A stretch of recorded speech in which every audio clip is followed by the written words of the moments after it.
It was the image that launched 1,000 tweets, actually a lot more than just 1,000. Daytime talk show host Ellen DeGeneres seen sitting next to former President George W. Bush. Now, if that wasn't enough to set off a tweet storm, her calling the former president a friend only added fuel to the fire.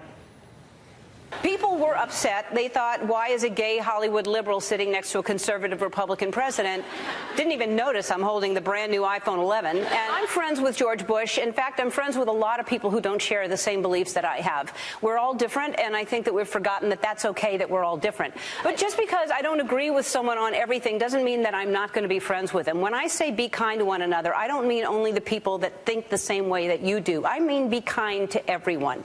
Doesn't matter. Now, it all seems fairly harmless to me, but it got me thinking. It happens sometimes. We live in a very polarizing world. Now, I don't think all that is new. What's new this time is how polarizing things are. So much so, sides don't just disagree. They must be disagreeable, and they must stick to script. A liberal must never sit with a conservative. A conservative must never utter a kind word about a liberal. It's the same reason why a never Trumper can't be a, well, now and then Trumper. You're either all in or just out. Say one thing bad, you're just bad. So never mind, for example, I commended this president for markets and economy, for which he should take a bow. More remember when I've cited behavior for which he should not. Some on the left say one thing good about the president in a panel discussion. Well, good luck getting booked for the next panel discussion. These are the parts that people play, the roles they play, so you better play. Think professional wrestling, but everyone shows up in a business suit. It looks real, it sounds real, but it's fake. Because behind all the huffing and puffing are human beings who really are not that bad. I'm not talking about how they feel about this president or the last president, but who they are themselves, like Ellen, like President Bush. They're more than what you see or what you think you see or what you think you know. It's true. They may sound polarizing, but I'm telling you they're not.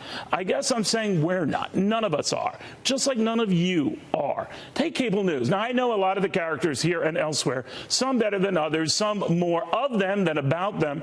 Let me tell you something. Most are good people. In fact, most are really good people.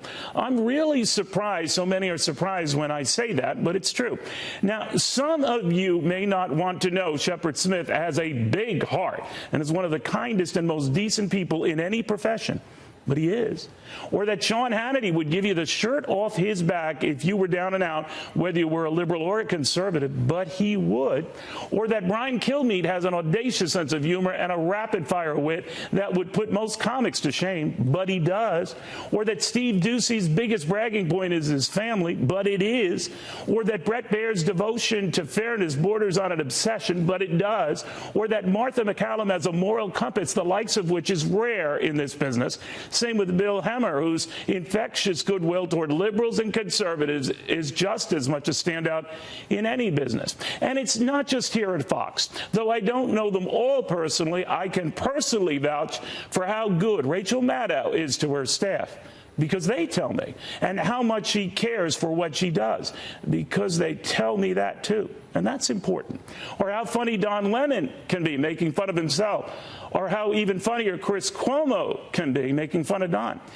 I've already left out many names for whom I share the same respect. Some I know well, some I know of well.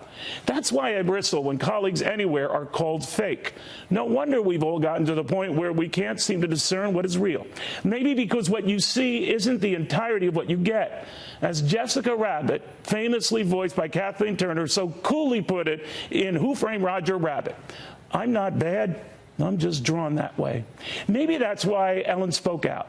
She didn't like the way she was drawn. Like she said, there is nothing wrong with having conservative and liberal friends.